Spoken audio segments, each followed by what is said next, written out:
What a way to start the early morning. Big rock to the head. Woke me up a bit anyway. I was out pretty early, just after sunrise. I first off started casting out this little area here to try and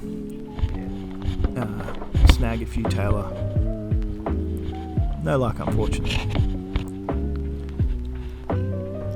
So I moved to the next drop off. And I was just casting for tailor, then every second cast I'll sort of hop on a buckaboo back to see if I could get onto a nice flatty.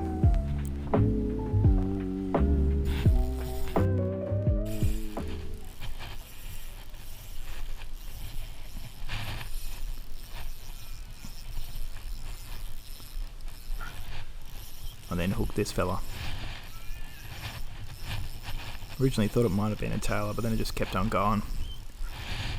I saw its mate swim past as well.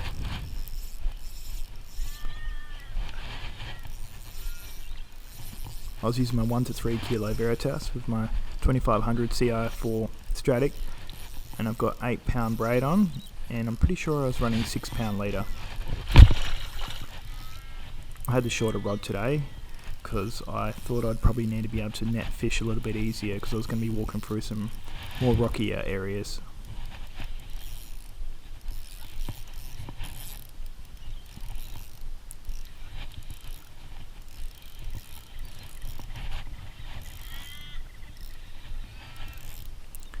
He was taking a while to reel in, but slowly got on top of him.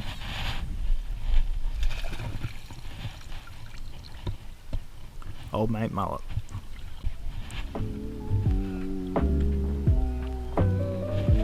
This poor fella's pretty unlucky.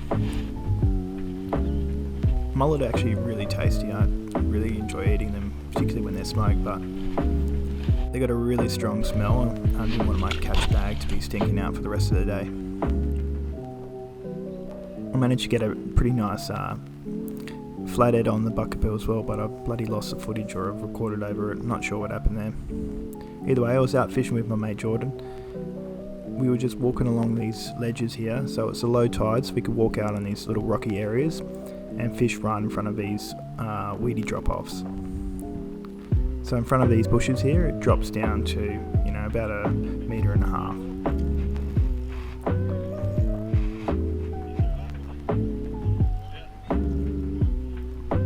There are other areas along here as well where it turns into little mini flats in between there, so we're just cruising along from the drop-offs to the flats to the drop-offs. I was using the Vexed Mircomeat. Proved to be a really good lure for the flatty so far.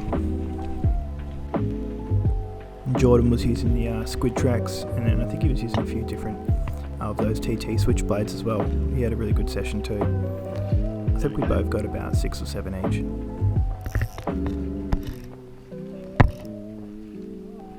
It's a bit bigger. Drops off and see where that pole is straight in front. It literally just goes straight down, eh? Yeah. Got a nice flatty there once.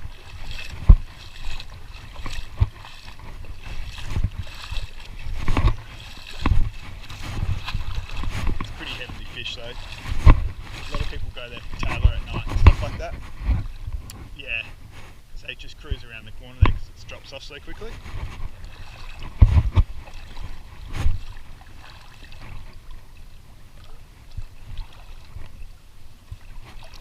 Ooh.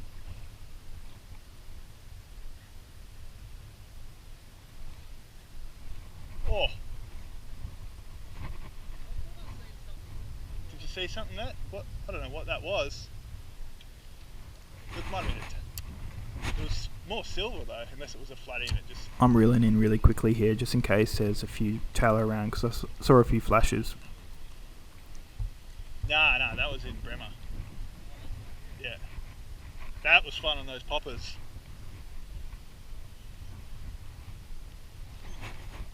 Yeah, and I was using this one. I got heaps on this one actually as well. I got a good video on that.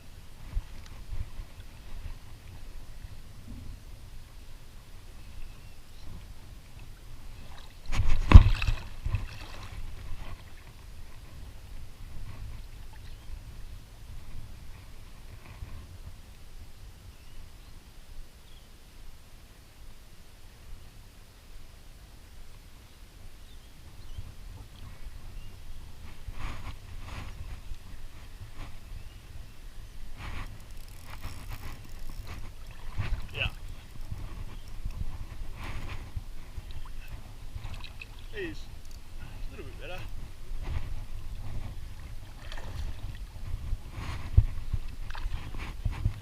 Yeah.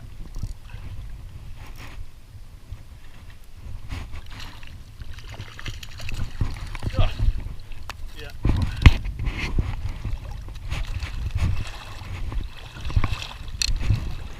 Another one on the board. So after unhooking him, I walked out to the exact same spot and put the lure right in the spot again.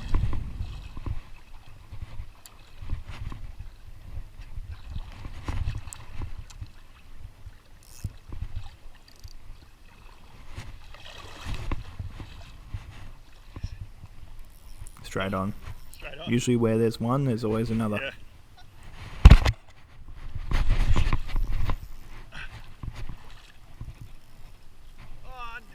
Particularly on these sort of like Lost one hook. mid-sized Sure. models as well. They, Yeah. will school up. Often they'll school up around a big female too. There he is. Bit better.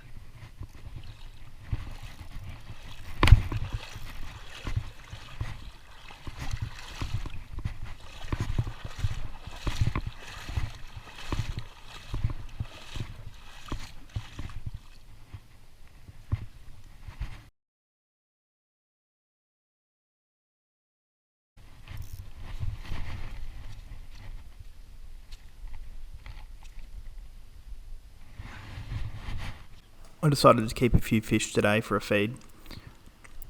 So after unhooking this fella, I basically brain spike him straight away with a knife, and then I'll make 2 slits behind its gills so that it will bleed out.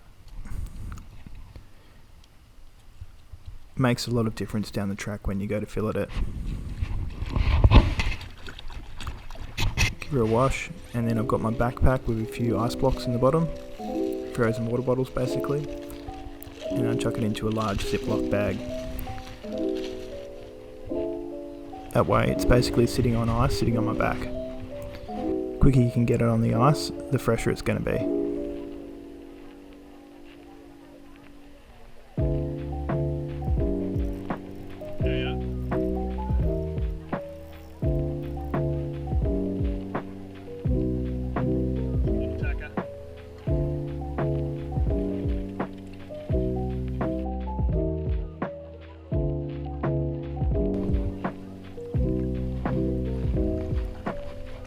As usual, put the camera on at the last minute for the nice one.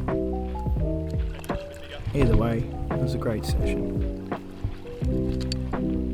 Can't complain catching this many fish. Didn't get the monsters out there, but kept us entertained. Probably got about 5-10 now. I'm going to have to keep going, mate. Nice flopper it, is it? Alright. 2 casts and I'm going. Otherwise I will be divorced. There's always time for a couple more casts.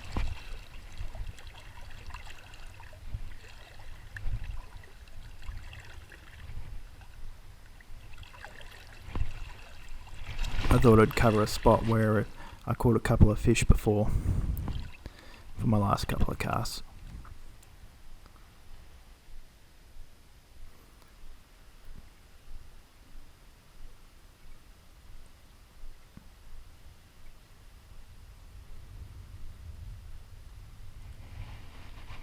Yeah. Ah! Lost him. It was too good to be true.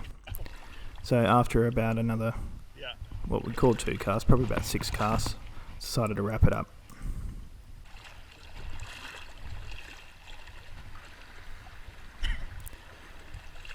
For the decent flathead that I kept, I thought I'd cook it over some charcoal. So I got the beads cranking. While the beads were heating up, I'd debone this flathead, so basically took its spine out, and then I took out the rib cage as well, so you can basically eat the whole flathead other than the tail and the head. I put over it some flaky salt, which also had some dried black garlic in it as well, just to add a little bit of flavour, and I'd put olive oil over the fish so the salt would stick to it as well. It's going to go over the charcoal, so that's going to give it a lot of flavour, so there's no need to go crazy here. I'm basically just putting the salt and garlic on there.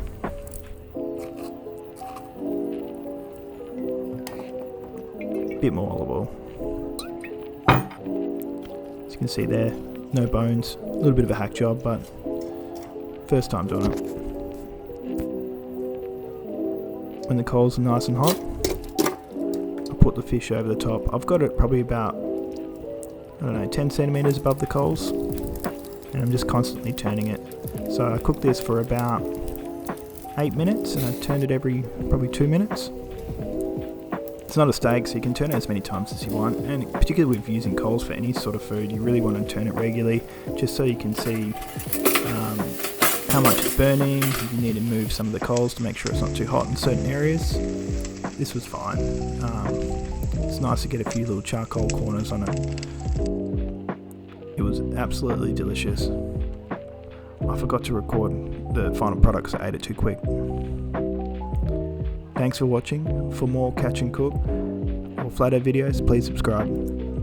Feel free to ask any questions in the comment section.